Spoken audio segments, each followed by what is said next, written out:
Good morning, you guys. I had to let the sweat kind of recover from my body because it was the first Peloton ride this morning, which honestly kicked my butt. I took this beginning class with the instructor, Robin, who is badass, and she kept reminding us about the time that we had left. So we would go in intervals, we'd go up these hills, and she would say, only 2 more minutes. And it, I think, was the only thing that got me through the ride.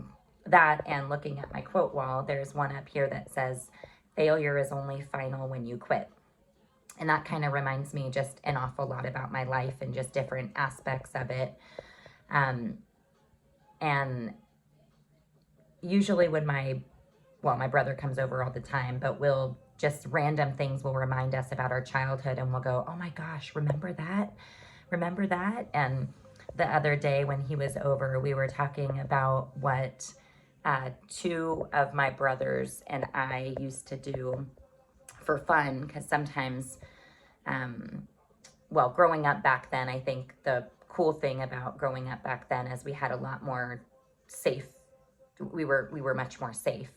And we would just be more creative, right? We would think about different things to do for fun. We didn't have these electronics like kids do now. Some things were safe and some things were not safe. We had this BB gun, and what we would do with this BB gun is we would get dressed up in a bunch of layers, and whoever had the gun, we would only be able to pump it once. Most of the time we'd pump it twice, sometimes 3 times when our siblings weren't looking. And we would run back and forth from, these are like where our clothes dried, in the yard where the clotheslines were, and we'd hide behind trees and we would run, and the others we'd shoot each other. And we always had a rule that it was neck down. So obviously we didn't want to get shot in the face. Whether it was neck down, I would kill my kids, and I'm sure my mom would too, if I ever saw us doing something like that. My mom worked night shifts most of the time when she was employed, and so we would kind of run free anytime, whether it was nighttime, during the day, and we would come back in the house after we would shoot each other, and we would count how many welts we had. Some welts were much bigger than others because I'm pretty sure that was where less layers were, but I think that's where we probably pumped it 1 or 2 times. We also had this creek in our yard, so we'd go down and we'd try to catch crawdads for fun, and we'd wait for my mom's loud whistle that I can't do, and we'd know that that was time to come home. There were times in our lives when it was much better than others. I remember in my teenage years, my brother's younger years, but in my early teenage years, we had a lot of different people that would come to the house. I don't really remember the reason they would come to the house, but I would remember my brothers and I would be sitting on the couch watching TV, and we would randomly find needles in the couch. I don't remember, honestly, how many times, because I think there's only a few times you need to find that before it is ingrained in your memory. But we also had this roommate, and she was the sweetest thing, unfortunately, and she worked with my mom graveyard. She was a waitress. Unfortunately, she had a really bad drug habit. We had this room, you'd have to go through the bathroom. We only had 1 bathroom. You'd go through the bathroom into this tiny room, and it was like a 100-year-old home, so I don't really remember what the rooms were for back then, like the tiny, tiny rooms that clearly weren't bedrooms. But whatever room it was, that's where she stayed in. And when we would go in the bathroom, the smell from her room would kind of go into the bathroom. So when we were using the bathroom, the smell was just awful. And I never quite knew what it was. I just knew that it was a very unpleasant smell. until we started finding like tin foil with really nasty, like yellow substance on top, lighters next to it. And it wasn't long before somebody told us that that was crank. I don't even know if that's a thing anymore. Maybe in like crazy parts of the world, but the smell was just, I think that if I were to go into a house that had that right now, that I would probably, I would know I would remember the smell, because it was just this awful, awful nose burning like smell. And it was something, I don't want to say we got used to it, because every time we'd go in the bathroom, when she would be gone for a few days, the smell would go away and it would kind of be like a normal bathroom smell. But most often it was this awful nose burning smell that I was mortified to bring people over, not because they knew what the smell was, but because I would always get, what is that? Like, my nose hurts, or what's that smell that's in the bathroom?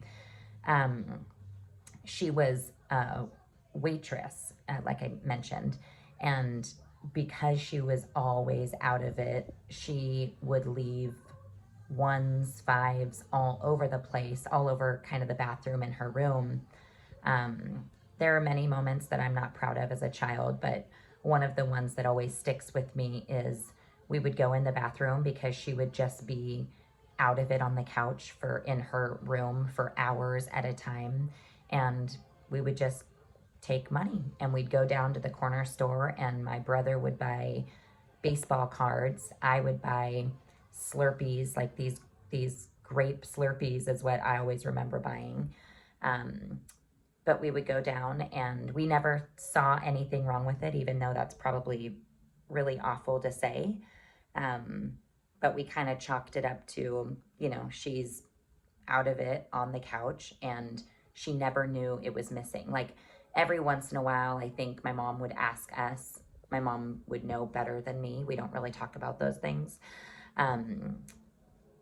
Whether it was missing, but I think, you know, with how many baseball cards my brother had, it probably wasn't a surprise to them, because, you know, we didn't have a lot of time playing like normal games growing up. Well, my son will tell you that his first 10 years of his life is much different as the second 10 years of his life, because I started working a lot, I found success, and that'll be a different sad video. Hopefully not too sad, but maybe sad. And we would play games all the time, whether it was go out in the front yard, throw a baseball together. We were constantly playing something. Fast forward to my little Olivia, she is my game queen. I mean, she'll ask us all the time, another game of Uno or Monopoly or anything. I'm pretty sure we own, I'm looking at one right now, Uno Attack. I'm pretty sure we own about 6 different games of Uno. And if we could play games all day, every day, that's what she would love to do. Sometimes I find myself cringing when she says, another game? And I want so bad to say, no, mama doesn't want to play like another game. But honestly, I close my eyes and I just think to myself what I would give to be able to go back to my, you know, childhood like her. She's 10 and play games, those type of games all the time. So I really try to remember that those are the memories that she's going to remember, these times that we're, you know, sitting around the fireplace and just playing game after game after game. And I try so hard not to let my competitive side come out, even though I'm not very good at it. But again, I remind myself that, you know, she's only 10 or 11 or 12 once, and it flew by with my son. My middle child, Bree, I have to beg her to play games with us. So Liv's kind of that one thing that we just really try to continue to focus on and play as many games as she'd like. I always tell myself, what am I going to talk about in videos? And I get nervous. Sometimes I don't want to share these videos because I think they're probably, number one, not going to be good enough. Number two, they're not going to flow as much as I would like them to flow because I don't have anything written down. But next year, I think I'm going to work on a book, and I'll have to, I'll be forced to have to kind of put things in sequential order. But now I just kind of flow. So today I just wanted to share a little bit about the games and a little bit about my childhood. And if my child asks to play games tonight, well, I'm sure it's on. Otherwise, tomorrow I will see that Peloton bike again. I will kick butt and I'll choose joy. So thanks so much, and I hope you have a wonderful day.